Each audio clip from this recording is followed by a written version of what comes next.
जल निगम द्वारा डाली जा रही पानी की पाइपलाइन के चलते चारों तरफ शहर के प्रमुख चौराहे और सड़कों पर धूल के गुबार उड़ते हैं। हालांकि कार्यदायी संस्था का जो दायित्व है वो ये है कि पानी का छिड़काव तब तक करना चाहिए जब तक कि सड़क ना बन जाए, लेकिन हालात पूरे शहर में बद से बदतर हो चुके हैं। आइए देखते हैं क्या है हालात इन चौराहों के। यह है मथुरा नगर का डी गेट चौराहा, जो कि काफ़ी व्यस्ततम चौराहा है। और यहाँ पे जिस तरह से हालात आप देख रहे हैं कि लगातार धूल उड़ रही है, धूल का गुबार उड़ रहा है। एक छोटी सी जो चीज़ है आपको बता दूं कि लखनऊ में पूर्व में एक कंपनी द्वारा ऐसे ही सीवर लाइन डालने का कार्य किया गया था, जिसके दरमियान बहुत धूल शहर में उड़ती थी और उसका परिणाम हुआ कि महीनों तक धूल उड़ती रही। जो मेरे पीछे आप तस्वीरों में देख रहे हैं, इसी प्रकार से धूल उड़ रही थी।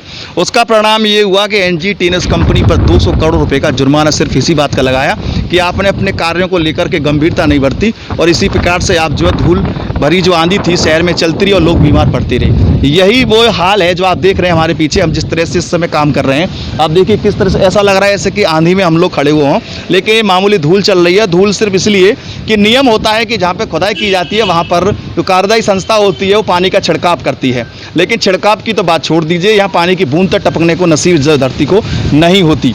इसीलिए ये स्थिति है और हम दिखाना चाह रहे हैं आपको लगातार शहर की वो स्थिति जो जल निगम ने इन दिनों खोद कर रखी है।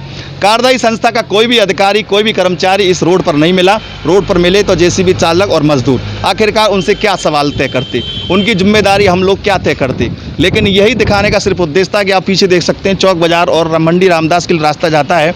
कुछ दिनों पूर्व कोरोना महामारी के चलते जिस तरह से रास्ते को खोदा गया था, पैक कर दिया गया था, लेकिन अब सवाल ये उठता है कि जिस तरह से यहाँ कोरोना महामारी के मरीज मिले और रास्ते को पैक कर दिया गया था, क्या एम्बुलेंस आती, स्वास्थ्य विभाग की एम्बुलेंस आती तो आखिरकार कहाँ से निकलती। आज भी इस रोड पर ऐसे कई रास्ते हैं जहाँ पे कई कॉलोनियाँ हैं, कई क्षेत्र हैं, कई घर हैं। हालात ये हैं कि उनके घरों तक रिक्शा नहीं पहुँच सकता, एम्बुलेंस की बात तो छोड़ दीजिए। एक स्कूटर या मोटरसाइकिल निकलने में भी काफ़ी दिक्कतें हो रही है। खोद दिया है, ये पाइप देखिए किस तरह से पड़ा हुआ है।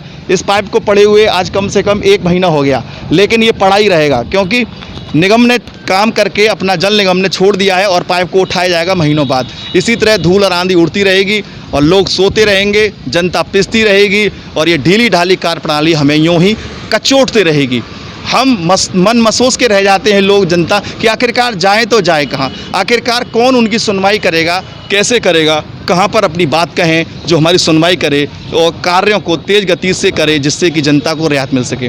हम विकास कार्यों के कतई विरोधी नहीं हैं, लेकिन विकास कार्यों का जो तरीका है, जो काम करने का तरीका है वो कतई गलत है। इसका हम विरोध करते हैं। विकास करिए, खूब करिए, लेकिन विकास की तर्ज पर यदि आप कुछ देखना चाहते हैं तो दिल्ली को देखिए, अन्य महानगरों को देखिए। आप मथुरा को महानगरों की ओर ले जाइए, लेकिन महानगरों की कार्यप्रणाली भी सीख लीजिए। देहाती कार्यप्रणाली पर कार्य करना बंद कर दीजिए।